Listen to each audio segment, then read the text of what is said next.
হালদার। আমি আমার দর্শকদের জানাই শুভেচ্ছা, ভালোবাসা ও প্রণাম। ওম নম ভগবতে বাসুদেবায়। ওম অখণ্ড মণ্ডলাকারং ব্যক্তং যেন চরাচরং তৎপদং দর্শিতং যেন তস্मै শ্রী গুরবে নমঃ। হে কৃষ্ণ করুণা সিন্ধু দীনবন্ধু জগৎপতে গোপেশ গোপিকা কান্ত রাধা কান্ত নমস্তুতে। তপ্ত কাঞ্চন গৌরাঙ্গী রাধা বৃন্দাবনেশ্বরী বৃষভানুসুতে দেবী প্রণামামি হরি প্রিয়ে।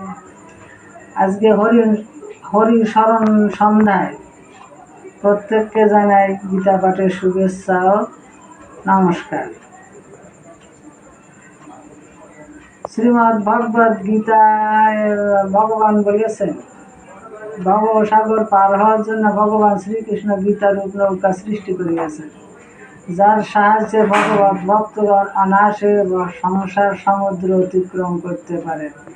ভগবান বলছেন, যে ব্যক্তি আমার পথ অনুসরণ করে নিজের মঙ্গলের জন্য চেষ্টা করে সে আমার অতীব প্রিয়, কারণ সে তো আমারই অংশ, জগতের তো নয়।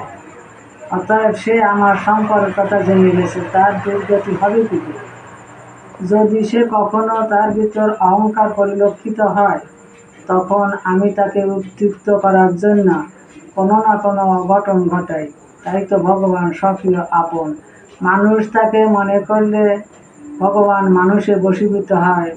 ভগবান ভক্তের জন্য ভগবানের অন্তরে মমত্ববোধ থাকে, ভক্তকে সবসময় ভক্তের জন্য উদ্গ্রীব থাকে। তাই তো তিনি ভক্তবৎসল।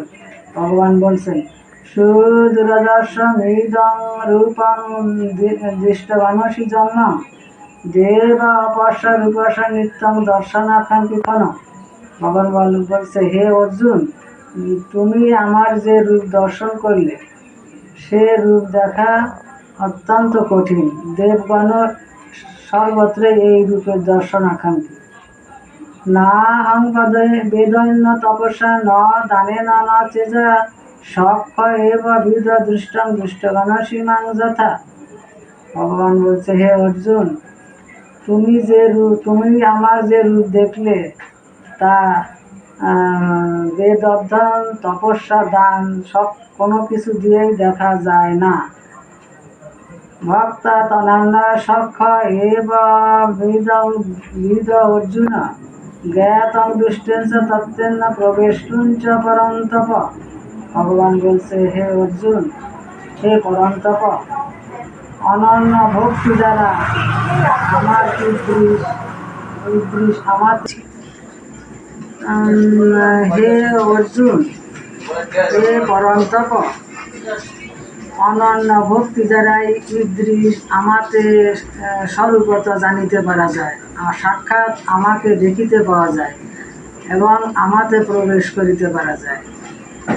শ্রীকৃষ্ণ চৈতন্য প্রভু নিত্যানন্দ শ্রী অদ্বৈত গদাধর শ্রীবাসাদি গৌরী ভক্তবৃন্দ। ওং ক্লিং কৃষ্ণায় নমঃ। ওং ক্লিং কৃষ্ণায় নমঃ। হরে কৃষ্ণ কৃষ্ণ কৃষ্ণ হরে হরে, হরে রাম রাম রাম হরে।